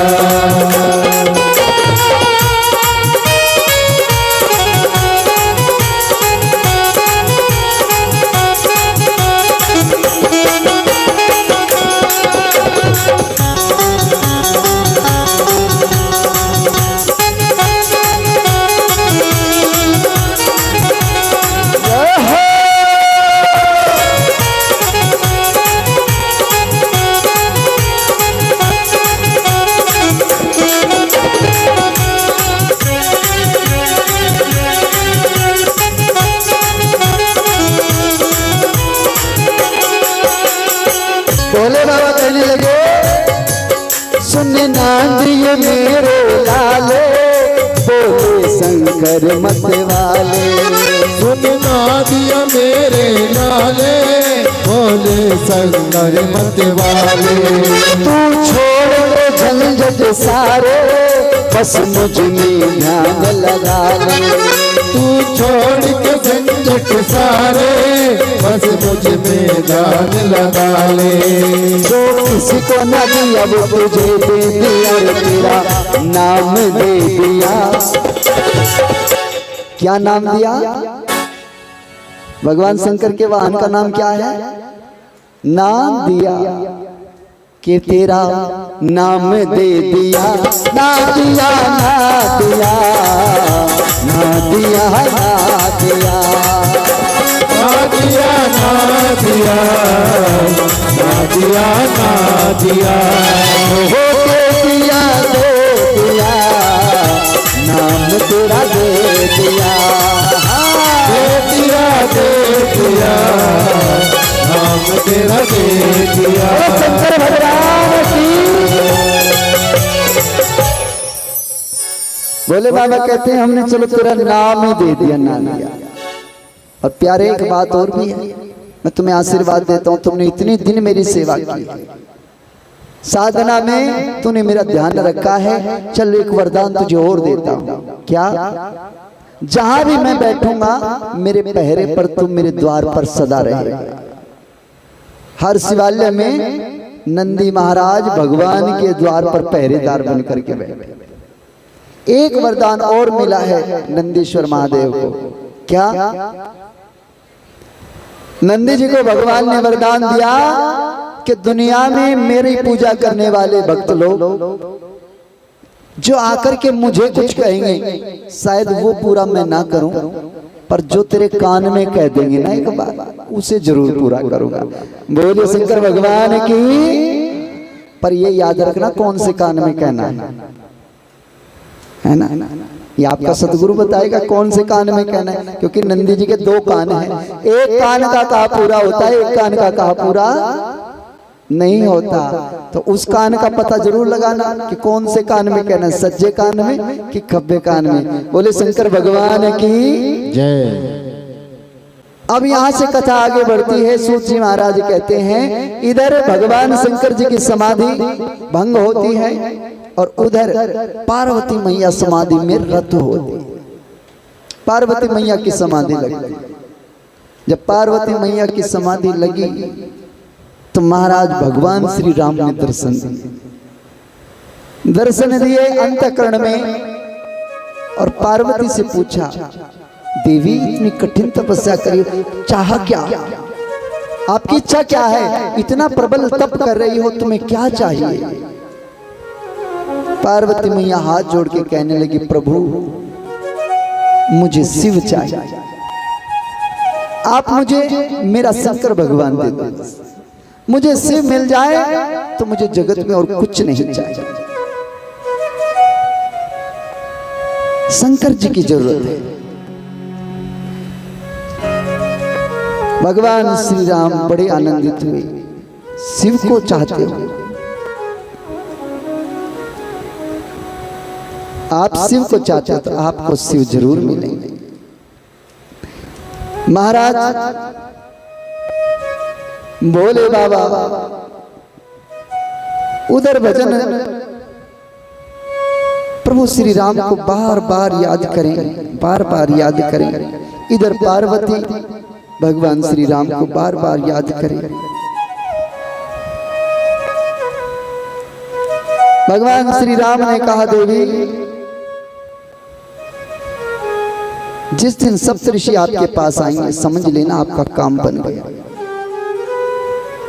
अब तो पार्वती मैया, मैं क्या करूं प्रभु, अब मुझे रास्ता बताइए। भगवान श्री राम ने कहा, अब तक तुमने मेरी पूजा की, मेरा नाम जपा, सो विवाह तो मैं तुम्हारा कराऊंगा, मेरी जिम्मेवारी है। लेकिन अब तुम्हें अपने शिव को मनाना है, अपने शिव का ध्यान करना है, शिव में अपने जीवन को करना है। आइए हम सब भी पार्वती मैया के साथ साथ भगवान शंकर को नमन करें। अब उधर तो पार्वती मैया नित भगवान शंकर को वंदन करे, नित भगवान शंकर को याद करे, नमन करे, हे बाबा, हे प्रभु, हे मुझे अपनी शरण में ले लीजिए। और उधर भगवान श्री राम भोले बाबा के समक्ष प्रकट हुए। प्रभु श्री राम को देख करके भोलेनाथ गदगद हो गए, हे प्रभु जय हो, धन्य हो गया। मेरी इतने सालों की तपस्या, इतने सालों की तप का फल मुझे प्राप्त हुआ, हरि दर्शन प्राप्त हुआ, आज मेरा जीवन धन्य हो गया। भगवान श्री राम कहने लगे, वाकई आपके तप का फल है, आपके तप में बड़ा बल है, पर आज गंगा उल्टी बह रही है। भोले बाबा बोले, उल्टी मतलब मैं समझ नहीं पाया। बोले, देखो दुनिया में जब हमारे भक्त हमें याद करते हैं, भजन करते हैं, तप करते हैं, तो हम प्रकट होकर के कहते हैं, मांगो क्या चाहते हैं। भगवान शंकर बोले, ये तो है, तप का फल यही है कि भगवान कहते हैं मांगो क्या चाहते हो, आप वरदान देते हो अपने भक्तों को, मुझे भी दोगे। भगवान श्री राम बोले, यही तो गंगा उल्टी बह रही है। कैसे? बोले, आज आपने तप किया, तप का फल ये है कि हम आपको दर्शन देने आए हैं, पर दर्शन देने के बाद हम आपको कुछ देने नहीं, आपसे कुछ मांगने आए हैं। भगवान शंकर हंसने लगे, महाराज ऐसा कभी हुआ तो नहीं कि जिसने भजन किया हो, जिसने तप किया हो और देवता उसको देने की बजाय उससे मांगने लगे। भगवान श्री राम कहने लगे, मैंने आते ही कहा था आज गंगा उल्टी बहेगी, मैं कुछ मांगने आया हूं, आपसे कुछ चाहता हूं। भोले बाबा कहने लगे, दास जान सकता है क्या चाहते हैं? भगवान श्री राम कहने लगे, हम आपका विवाह देखना चाहते हैं, आपकी शादी देखना चाहते हैं, आपका विवाह किस प्रकार से आनंदित होता है वो देखना चाहते हैं। भगवान शंकर जी हंसने लगे। जब भगवान शंकर जी हंसने लगे तो प्रभु श्री राम कहने लगे, हंस क्यों रहे हो? भगवान शंकर जी कहने लगे, हंस तो मैं इसलिए रहा हूं महाराज के विवाह देखना चाहते हैं, पर विवाह कई ईंट पत्थरों से नहीं होता, विवाह के लिए एक कन्या की भी जरूरत होती है। भगवान श्री राम कहने लगे, तुम एक बार हाँ करो, कन्या का इंतजाम हम करेंगे। कन्या की तैयारी तो हमने कर ली है, और कर क्या लिया, हम तो वचन दे आए कन्या को जो तुमसे विवाह करना चाहता। भगवान शिव कहने लगे, महाराज जिसकी तैयारी खुद नारायण कर रहे हो वो इनकार करे भी तो कैसे करे? सब कुछ आपके तो हाथ में है। अगर आपने विवाह की ठानी है फिर तो विवाह होगा, इसमें कोई तो नहीं, विवाह होगा। कीजिए तैयारी जैसी आपकी इच्छा। पीछे से सरंगी भरंगी हाथ जोड़ के खड़े हो गए शंकर भगवान के कान में धीरे से बोले ताकि भगवान को पता न चले, महाराज विवाह की तैयारी हाँ भी कर दी। विवाह कई ऐसे ही होते हैं। अरे जिनके घरों में विवाह होते हैं वो पहले अपने घर की स्थिति देखते हैं, कहीं लपाई करानी, कहीं रंग कराना, कहीं पैसा कुछ धेला कुछ जेब में है कि नहीं। भोले बाबा कहने लगे बात तो सही कह रहे हो, जिसका विवाह होना है उसके पहले घर की लिपाई पुताई सुंदर बनाना अच्छा। पर यह समस्या उनकी है जिनके घर होते हैं, यहाँ तो घर ही नहीं, ये टेंशन ही खत्म है, घर ही नहीं है। और जब घर ही नहीं है तो फिर घर की सफाई कैसे? आंधी आए खुद साफ हो जाए सब कुछ, बारिश आए सब चौका लग जाए, यहाँ कुछ करने की जरूरत नहीं। भगवान शंकर कहते हैं मेरा जीवन ऐसा ही है। कैसा? वो कोई आदमी बाजार में खड़ा होकर के कह रहा है आज एसी लूंगा। अरे भैया तुम्हारा फ्रिज बहुत अच्छा है, फ्रिज भी लूंगा। अरे भैया एलसीडी कितने की है, आज एलसीडी भी लेकर चलो। और जी करता है वॉशिंग मशीन भी खरीद लूं आज। दुकानदार ने कहा जेब में पैसे हैं? उसने कहा पैसे जेब ही नहीं है, अपने पास तो जेब ही नहीं, तुम पैसे की बात कर रहे हो। भोले बाबा कहते हैं किसका रंग करना, किसकी लपाई करना, किसकी सफाई करना, यहाँ तो घर ही नहीं है, घर ही समाप्त। पर विवाह फिर भी होगा। भगवान श्री राम ने सप्तऋषियों को बुलाया, जल्दी जाओ और जाकर के पार्वती को दर्शन दो कि शिव मान गए विवाह के लिए। भगवान शंकर कहने लगे महाराज एक छोटी सी विनती है। क्या? उस देवी से एक बार पहले पूछ जरूर लियो, मेरे पास ना घर है ना मकान है, कभी कभी तो रात घोड़ कर ही गुजारा करना पड़ता है, रोटी भी नहीं मिलती। कभी यहाँ कुंडी सोटा फेंक करके भाग चले, पहले पूछ लियो।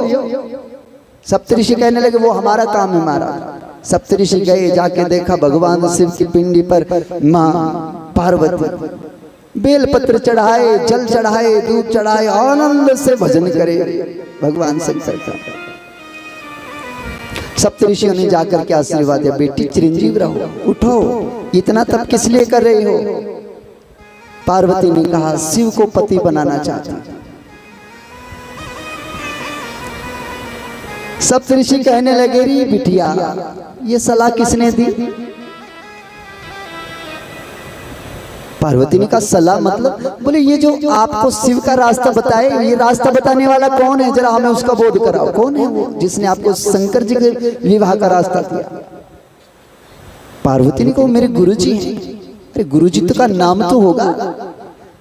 मेरे गुरुजी नारद जी हैं, नारद जी ने मुझे भगवान शंकर का रास्ता दिया। देव ऋषि नारद जी एक दूसरे की तरफ देखें सप्तऋषि और हंसे। पार्वती ने कहा महाराज हंस क्यों रहे हो, मैंने कुछ गलत कह दिया? मेरे गुरुजी हैं। बोले हाँ तुम्हारे गुरुजी का नाम सुनते ही हम समझे। क्यों? बोले नारद ने अपना ब्याह किया हो तो तुम्हारा होने दे, उस बेचारे का तो खुद ही ना हुआ, उसने क्या पता विवाह कैसे होता है, काहे के चक्कर में डाल दी। जिसके साथ तुम्हारे विवाह की बात नारद जी ने बो दी, ये बीज तुम्हारे अंदर डाल दिया, उस शंकर के तो ना तो घर है, ना कोई मकान है, ना किसी तीर्थ स्थान पर कोई स्थान, ना घर में रहने के लिए अन्न ना दल। क्या करोगे इसके साथ विवाह करके? एक काम करो, देखो बहुत अच्छा है इंद्र, मैं तुम्हारी ब्याह की बात इंद्र के साथ करता। पार्वती ने कहा महाराज भूल से भी किसी और का नाम अपनी जुबान पे मत लाना। सप्तऋषि कहने लगे चलो इंद्र अच्छा नहीं लगा तो वैकुंठ के अधिपति भगवान श्री हरि नारायण के साथ विवाह करा दे तुम्हारा, उससे बढ़ के तो कुछ भी नहीं, बड़ा सुंदर है। पार्वती कहने लगी महाराज मैंने पहले कहा, दूसरी बार कह रही हूं, तीसरी बार नहीं कहूंगी। मेरे शिव के सिवा मेरे सामने किसी और पर पुरुष का नाम मत लेना, मैं किसी और को स्वीकार नहीं करूंगा। सप्तऋषि कहने लगे तुम्हारा मन बिगाड़ दिया है नारद जी ने, वो बड़ों बड़ों का जीवन खराब कर देता है। अरे बेटी फूल सी मेरी बच्ची और तुम्हारा जीवन कहाँ बर्बाद हो रहा है? शिव के साथ वहां तो कुछ भी नहीं है। अरे उसके साथ तो पहला ब्याह हुआ था सती का, और रो रो के मर गई बेचारी, कुछ भी ना मिला, सारी उम्र तड़पती रही। और तुम भी उसी के लिए तैयार हो। नारद जी ने अच्छा रास्ता नहीं दिया, वो गुरु कहलाने के लायक नहीं है। पार्वती ने कहा खबरदार जो मेरे सतगुरु को कुछ कहा। जो गुरु निंदा सुनता है वो पाप को प्राप्त होता है, इसलिए मैं अपने गुरु की निंदा नहीं सुन सकता। आपको ठहरना है ठहरो, नहीं तो यहां से वापस चलो, मुझे आपकी सहायता की जरूरत नहीं है। मैं ब्याह करूंगी तो अपने शंकर भगवान से करूंगी, अन्यथा जगत में रहूं सदा तुम्हारी, पर किसी और से ब्याह ना करूं। इतना सुनकर के सप्तऋषियों ने आशीर्वाद दिया, बेटी हम तेरी परीक्षा ले रहे थे, तेरे लिए शिव शादी करने के लिए तैयार हो गए हैं, अब तुझे तप करने की जरूरत नहीं है। अब तो तुम चलो। लेकर के पार्वती को राजा हिमांचल के घर पर पहुंचे। जाकर के राजा हिमांचल के घर पर बेटी को बिठाया और सत्कार किया। महाराज हिमांचल मैना ने बड़े श्रद्धा भाव से लगन दे करके सप्तऋषियों को भेजा। महाराज बारात कब आ रही है? एक ऋषि पत्रा खोल के बैठ गया, बारात देखूं सही सही मुहूर्त कब का है। दूसरा ऋषि पीछे से कहने लगा एक काम करो, क्या बारात का मुहूर्त जल्दी निकालो। क्यों? बोले अगर कहीं फिर शंकर भगवान की समाधि लग गई तो अब समाधि टूटवाने के लिए कामदेव भी नहीं है, वो भी चला गया, वो भी मर चुका है, इसलिए जल्दी करो, ऐसा ना हो कि फिर समाधि लग जाए शंकर भगवान की। तो जल्दी, कितनी जल्दी करूं? एक ऋषि कहने लगा 8 दिन के भीतर भीतर ब्याह होना चाहिए। दूसरा ऋषि पत्रा खोलते खोलते खोलते खोलते झट से निर्णय निकाला, शादी कल शाम को है। इतना सुनते ही हिमांचल और मैना कहने लगे महाराज कल शाम की? बोले इन्होंने कहा जल्दी करो जल्दी करो, तो हमने सोचा 8 दिन में क्यों देर लगानी, एक दिन बीच में रखो, कल शाम को विवाह। बोले शंकर भगवान की। हिमांचल महाराज कहने लगे ठीक है महाराज जल्दी, जैसी आपकी इच्छा। अब दौड़े दौड़े सप्तऋषि पत्रिका लेकर के भगवान शंकर के पास, मां ब्रह्मा जी, श्री हरि नारायण, सब देवता इकट्ठे होकर के खड़े। और जैसे ही भगवान शिव के सामने पत्रिका खोली, हाँ विवाह कब का है? कल शाम का। अब कल शाम का देखते ही सब लोग दौड़े।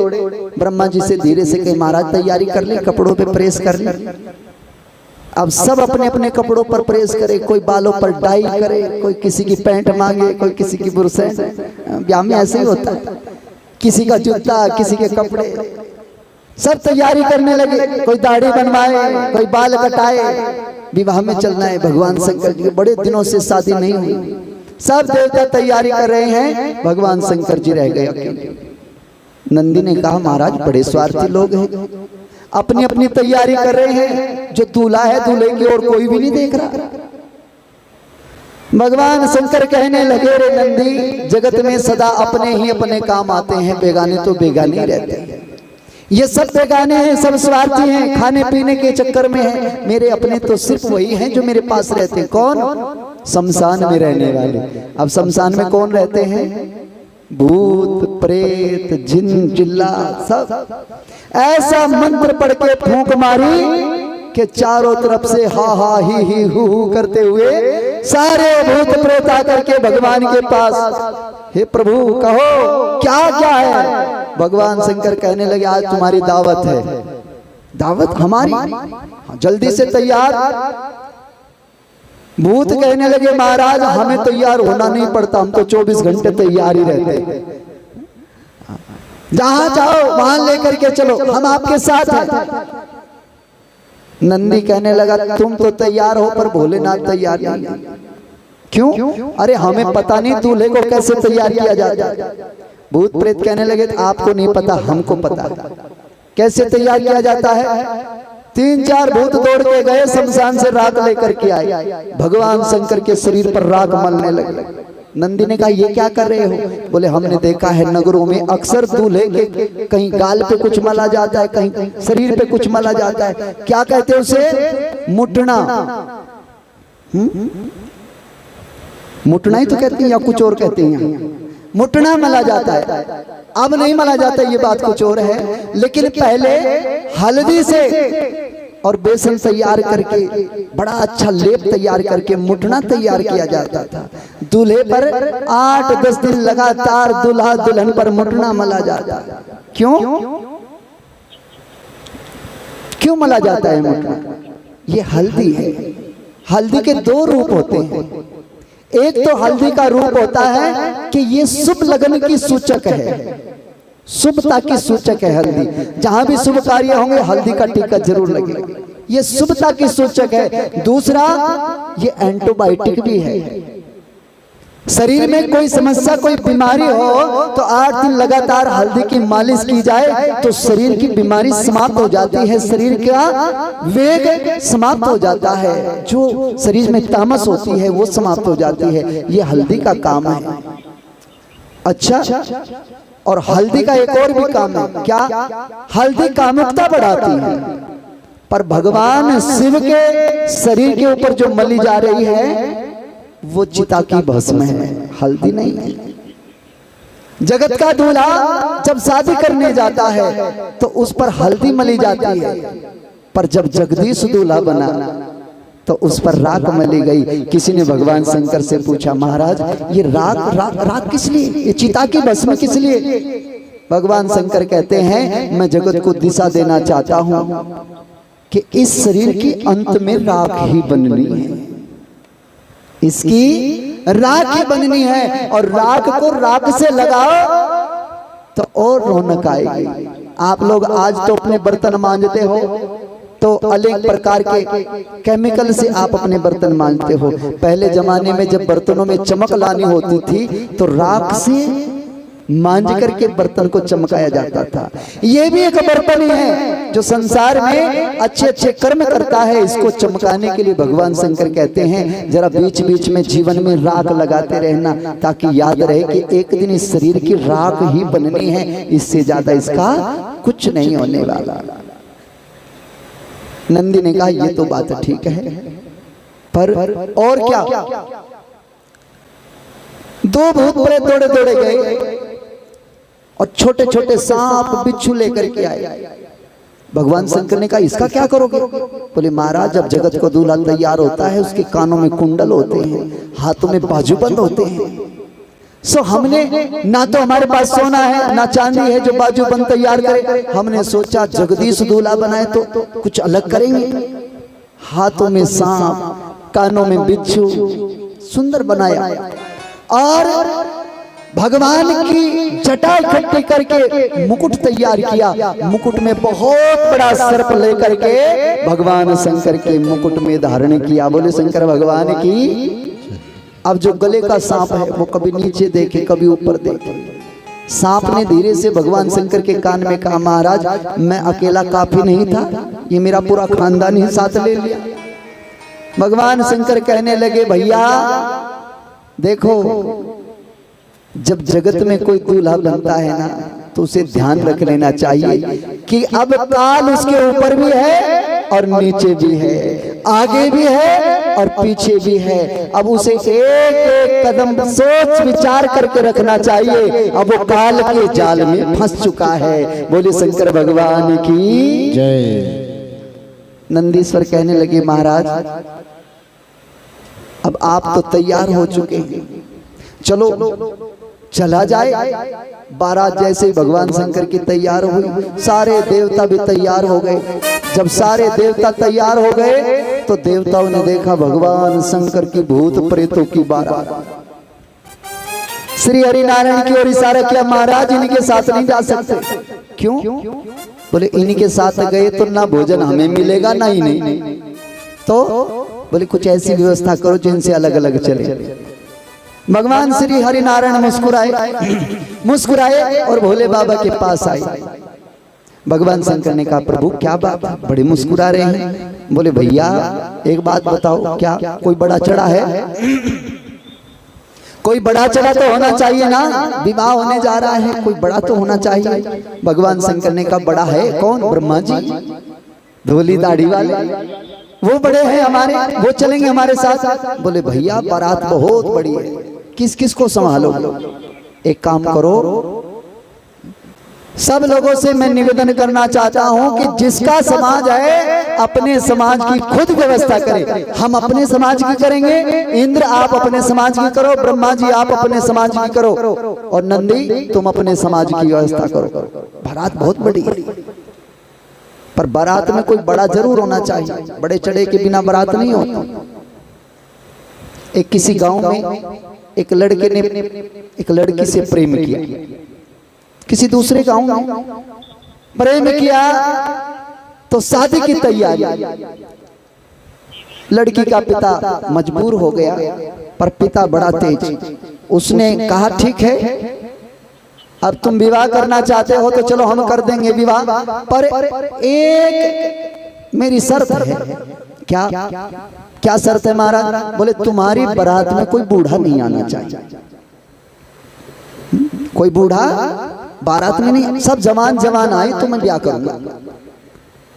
अब बच्चे थे बड़े चतुर चालाक, बुढ़ों का काम भी क्या है, बारात में काम क्या बूढ़े आदमी का, बारात तो जवानों की होती है। अब सब लोग तैयार हो गए, अब शादी की तैयारी हुई। शादी की तैयारी हुई तो सबसे पहले यही बात कि बूढ़ा कोई नहीं जाएगा, सब जवान जवान जाएंगे, सब जवान जवान जाए। पर लड़के का नाना वो बिरट गया, मैं तो जाऊंगा, मैं नहीं मानूंगा। अब लड़का दूल्हा नाना को समझाए, नाना क्यों मेरी जिंदगी बर्बाद कर रहे हैं, मेरी शादी नहीं होगी, आप रहने दो। नाना गाड़ी के आगे गिर गया, या तो मेरे ऊपर से गाड़ी उतार कर ले चलो या मुझे बारात में लेके चलो, बिना बारात मैं नहीं जाऊंगा, मैं तो तुम्हारे साथ ही जाऊंगा। अब दोथा करे तो क्या करे, नाना को ले जाऊं ना ले जाऊं, कैसे रास्ता निकाला। एक काम करो, जो सामान की पेटी है ना उस पेटी में धर लो। अब नाना जी को सामान की पेटी में फिट कर लिया और रख करके गाड़ी में लेकर के चले। जैसे ही बारात गई और लड़की वाले स्वागत के लिए खड़े, तो लड़की वालों ने जब स्वागत करना तैयार किया, चाय पानी पिलवाई, और जब बारात को लेने की तैयारी हुई तो लड़की का पिता खड़ा हुआ। उसने कहा अच्छा हमारे यहाँ एक शर्त है। क्या? हमारे गांव की बराबर में एक नदी बह रही है,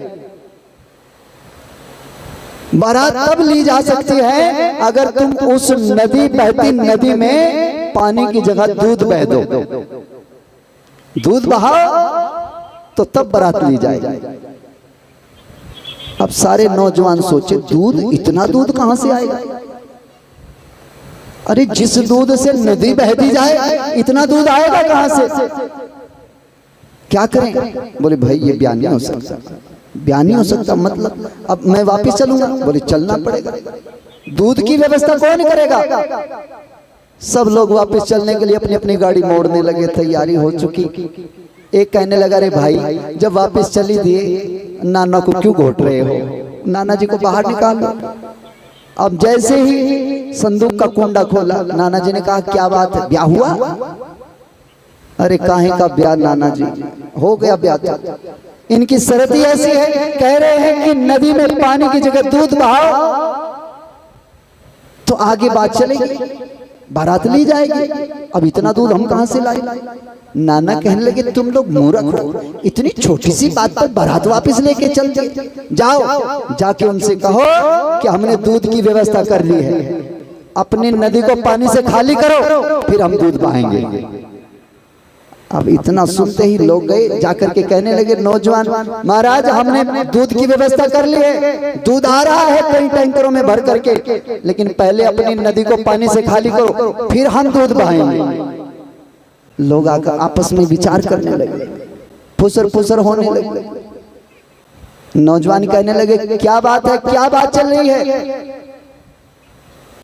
लोग कहने लगे हो ना हो बारात में कोई बुढ़ा जरूर है, बिना बूढ़े के बारात नहीं है, इसमें बूढ़ा जरूर है कोई ना कोई। बारात ले ली गई, बारदवारी होकर के जब बारात पहुंची विवाह मंडप पर, तो विवाह मंडप पर जाते पंडित जी ने कहा जाओ 100 पोरियों का बांस लेकर के आओ। 100 पोरियों के बांस का बंद लगेगा तब जाकर के फेरे होंगे, अन्यथा फेरे नहीं होंगे। अब सब सोचे इतना लंबा बांस अरे कहां से लाई, बाजार में इधर उधर फिरे, इतना लंबा बांस ही ना मिली जिसमें 100 पोरी हो। बारात फिर वापस चलने लगी। चलो भैया, एक ने धीरे से कहा नाना जी से पूछने। अरे भाई नाना जी को क्या पता, इतने लंबे कहीं बांस होते हैं जिसमें 100 पोरी। अरे फिर भी पूछ लो। धीरे से दरवाजा खोला संदूक का। नाना जी, नाने ने कहा हो गए फेरे। अरे फेरे काम, फिर बात अटकी। क्या हुआ?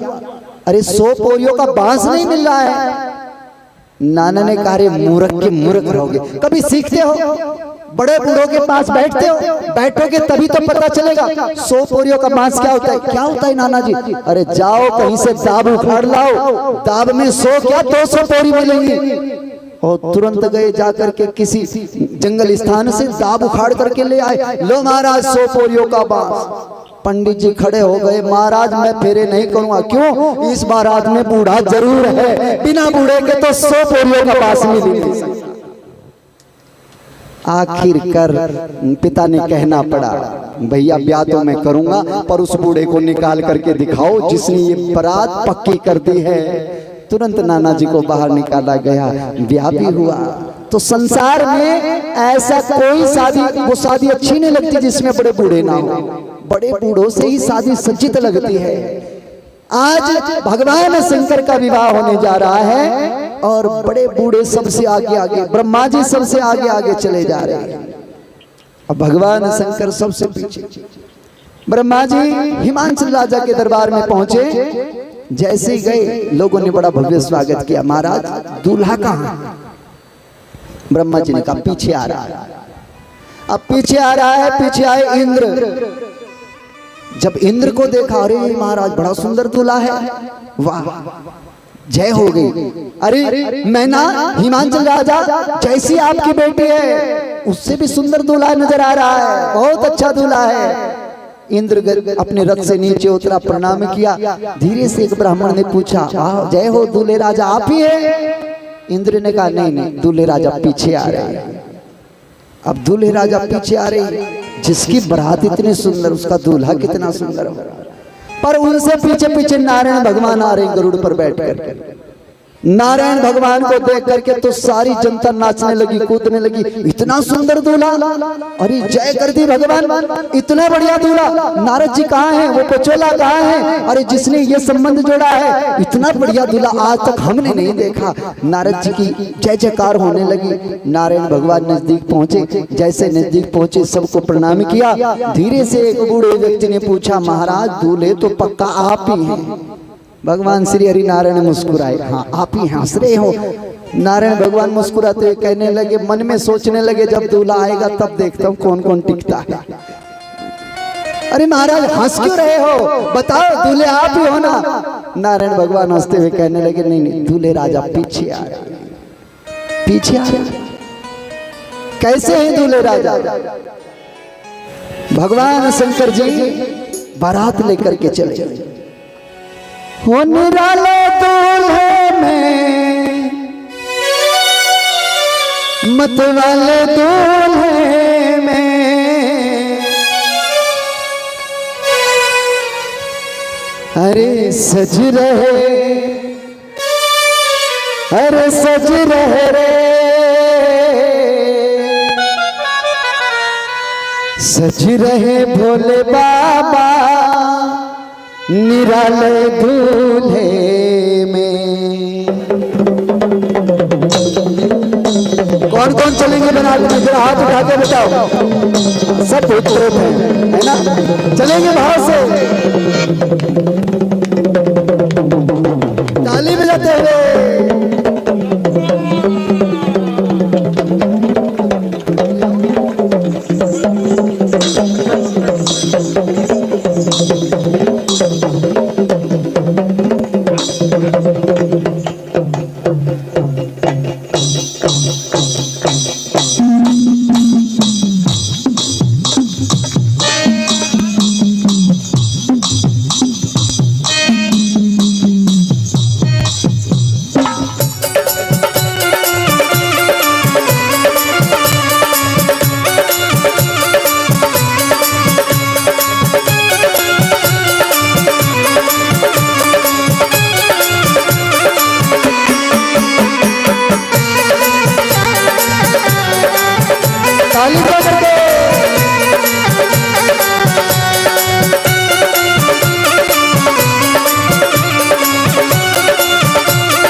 निराले दूल्हे में। अरे सजी रहे भोले बाबा निराले दूल्हे में। सजी रहे भोले बाबा निराले दूल्हे में। निराले दूल्हे में मतवाले दूल्हे में। निराले दूल्हे में मतवाले दूल्हे में। निराले दूल्हे में हो निराले दूल्हे में मतवाले दूल्हे में। निराले दूल्हे में मतवाले दूल्हे में।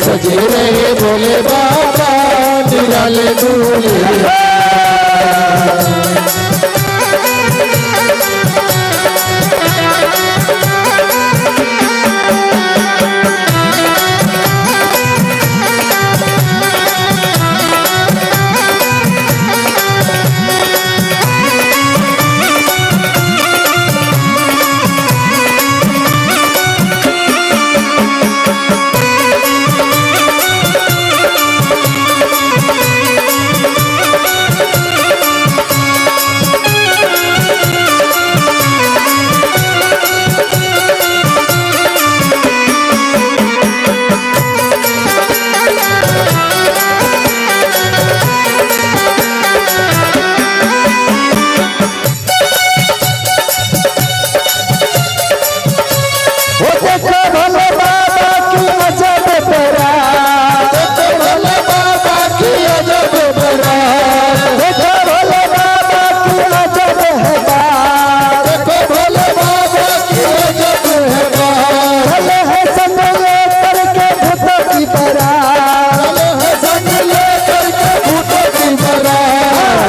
रहे भोले बाबा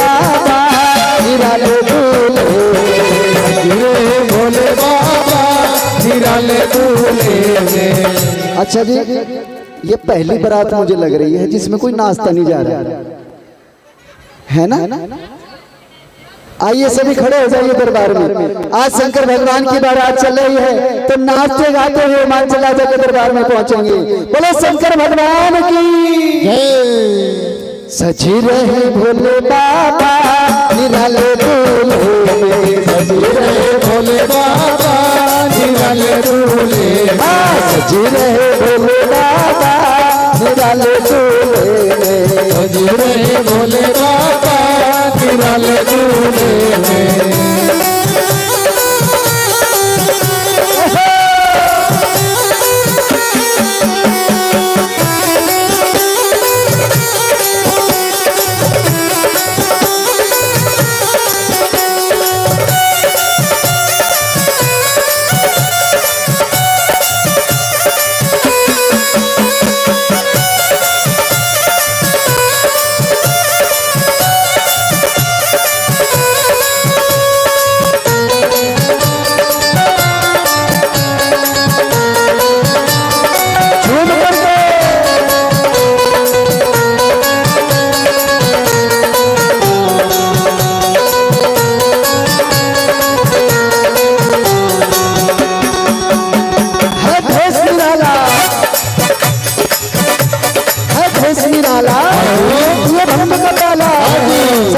चढ़ाए तन बस में लगाए और मृग छाला तन नाग की माला तन पे है गंगा मस्तक पर चलना कर दे मरूसा जो त्रिशूल विराजे भूतों के लेके चले हैं ससुराल।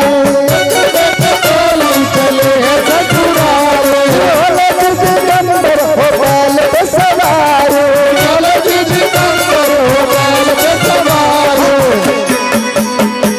सजी रहे भोले बाबा निराले दूल्हे में। सजी रहे भोले बाबा निराले दूल्हे में। निराले दूल्हे में मतवाले दूल्हे में। निराले दूल्हे में मतवाले दूल्हे में। सजी रहे भोले बाबा निराले दूल्हे में। सजी रहे भोले बाबा निराले दूल्हे में।